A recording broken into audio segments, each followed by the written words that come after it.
오늘 우리에게 주신 하나님의 말씀은 시편 140편 1절로부터 13절까지의 말씀입니다. 함께 보도록 하겠습니다. 여호와여, 악인에게서 나를 건지시며 포악한 자에게서 나를 보전하소서. 그들이 마음속으로 악을 꾀하고 싸우기 위하여 매일 모이오며 뱀같이 그 혀를 날카롭게 하니 그 입술 아래에는 독사의 독이 있나이다. 셀라. 여호와여, 나를 지키사 악인의 손에 빠지지 않게 하시며 나를 보전하사 포악한 자에게서 벗어나게 하소서. 그들은 나의 걸음을 밀치려 하나이다. 교만한 자가 나를 해하려고 올무와 줄을 놓으며 길 곁에 그물을 치며 함정을 두었나이다. 셀라. 내가 여호와께 말하기를 주는 나의 하나님이시니 여호와여, 나의 간구하는 소리에 귀를 기울이소서 하였나이다. 내 구원의 능력이신 주 여호와여, 전쟁의 날에 주께서 내 머리를 가려 주셨나이다. 여호와여, 악인의 소원을 허락하지 마시며 그의 악한 꾀를 이루지 못하게 하소서. 그들이 스스로 높일까 하나이다. 셀라. 나를 에워싸는 자들이 그들의 머리를 들 때에 그들의 입술의 재난이 그들을 덮게 하소서. 뜨거운 숯불이 그들 위에 떨어지게 하시며 불 가운데와 깊은 웅덩이에 그들로 하여금 빠져 다시 일어나지 못하게 하소서. 악담하는 자는 세상에서 굳게 서지 못하며 포악한 자는 재앙이 따라서 패망하게 하리이다. 내가 알거니와 여호와는 고난당하는 자를 변호해 주시며 궁핍한 자에게 정의를 베푸시리이다. 진실로 의인들이 주의 이름에 감사하며 정직한 자들이 주의 앞에서 살리이다. 아멘. 시편 138편에서부터 145편까지는 다윗의 시를 표제로 하는 시입니다. 그 가운데 처음 두 시편은 하나님을 찬양하는 찬양시였고, 이어 나오는 140편, 141편, 142편은 비탄시에 해당합니다.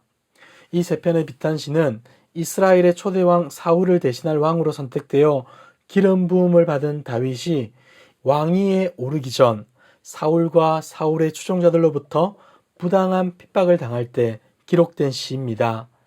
이러한 배경 속에서 기록된 오늘의 시편은 악인들의 극악스러운 강포로부터 자신을 구원해 달라고 간구합니다. 그리고 이 시편은 앞의 139편과 비교해 볼 때 더욱 의미가 확연해집니다. 사실 139편에서는 악인과 비교되는 자신을 하나님께서 정확히 구분해서 알아주시기만을 기도했습니다. 악인에 관한 구체적인 고발은 하지 않았던 것이죠. 하지만 이후 세 편의 시에서는 전에 의도적으로 침묵하며 남겨두었던 악인들의 악행에 대한 보다 구체적인 고발과 이에 대한 도움을 구하는 일에 집중하며 시편을 기록하고 있습니다. 이러한 성격을 지닌 본시는 시인을 위협하는 악인들에 대한 다양한 묘사를 사용합니다. 싸움, 독사, 사냥꾼의 올무 등의 이미지를 통해 표현하기도 하고 말로써 위협하는 자들로 묘사하기도 합니다. 이에 대하여 시인은 포악한 자들에게서 벗어나게 해 주십시오라는 반복적인 호소를 통해 도움을 구하고 있는 것입니다.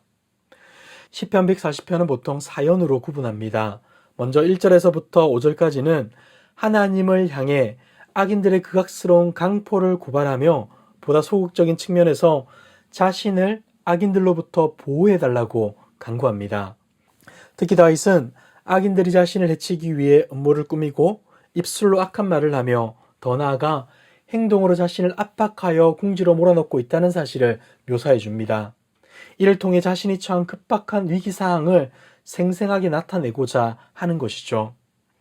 이어 6절과 7절에서는 과거 하나님이 베풀어 주신 구원에 대한 회상을 통하여서 하나님이 반드시 자신을 구원해 줄 것을 확신하는 마음을 표현하고 있습니다.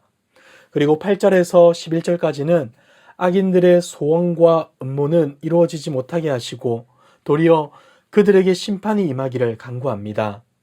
악한 자들이 제 아무리 머리를 써서 계획을 할지라도 모든 일은 하나님의 허락을 통하여서만 이루어짐을 다윗은 알고 있었던 것입니다. 마지막으로 12절과 13절에서는 공의로우신 하나님의 구원으로 말미암아 의인들은 주님의 이름을 감사하며 찬양하게 되리라는 확신과 고백을 올려드리고 있습니다.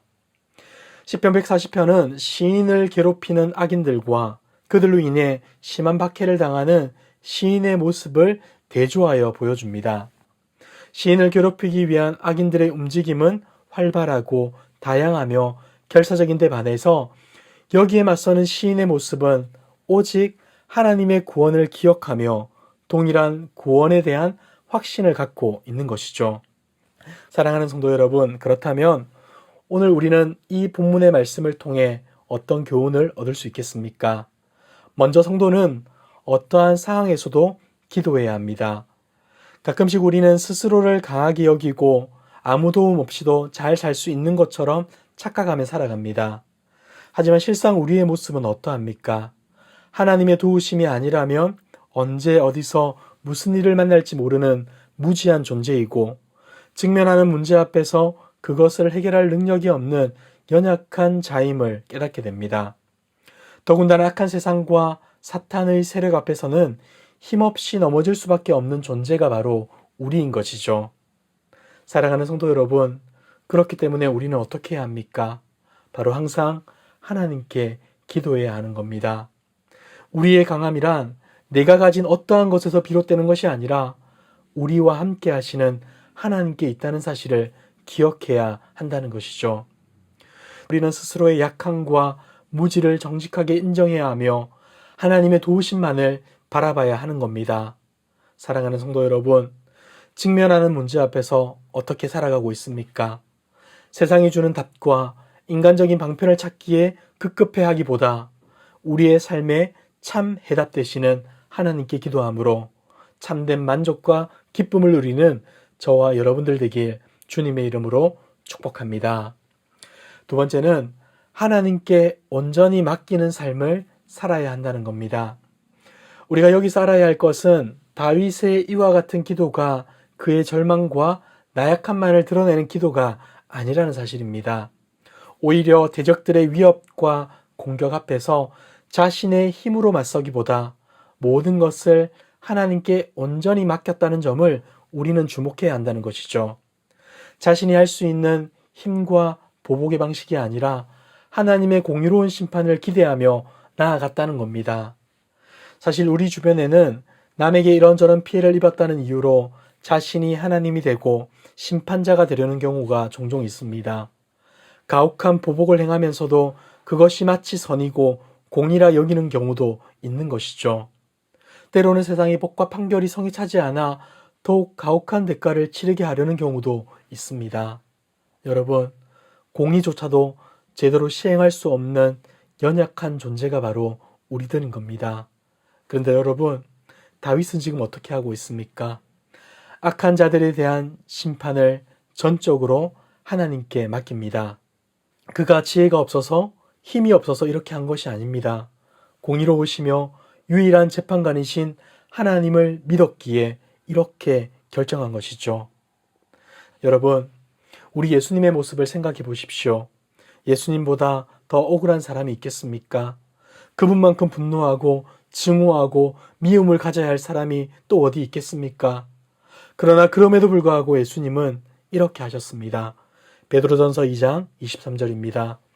욕을 당하시되 맞대어 욕하지 아니하시고 고난을 당하시되 위협하지 아니하시고 오직 공의로 심판하시는 이에게 부탁하시며. 아멘.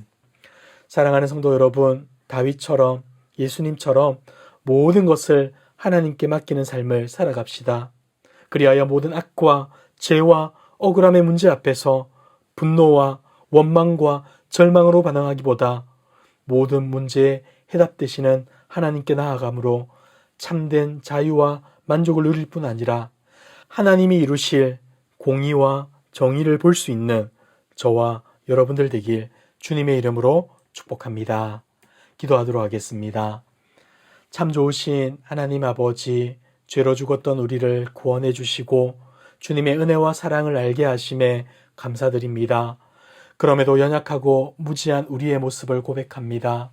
교만하여 스스로를 자랑하며 눈에 보이는 것을 따라 반응하는 것이 우리의 모습입니다. 용서하여 주시고 날마다 겸손히 주님 앞에 나아가 모든 문제를 하나님께 맡기는 기도의 사람 되게 하옵소서. 하나님의 말씀에 귀를 기울이길 소망합니다. 들려지는 말씀 앞에 망설이거나 주저하지 않게 하시고 오직 순종함으로 나아가게 하옵소서. 이 모든 말씀 예수님의 이름으로 기도드리옵나이다. 아멘. 이 시간 주신 말씀을 기억하며 기도하시고 주간 기도 제목을 따라 전도와 선교를 위해 기도하겠습니다.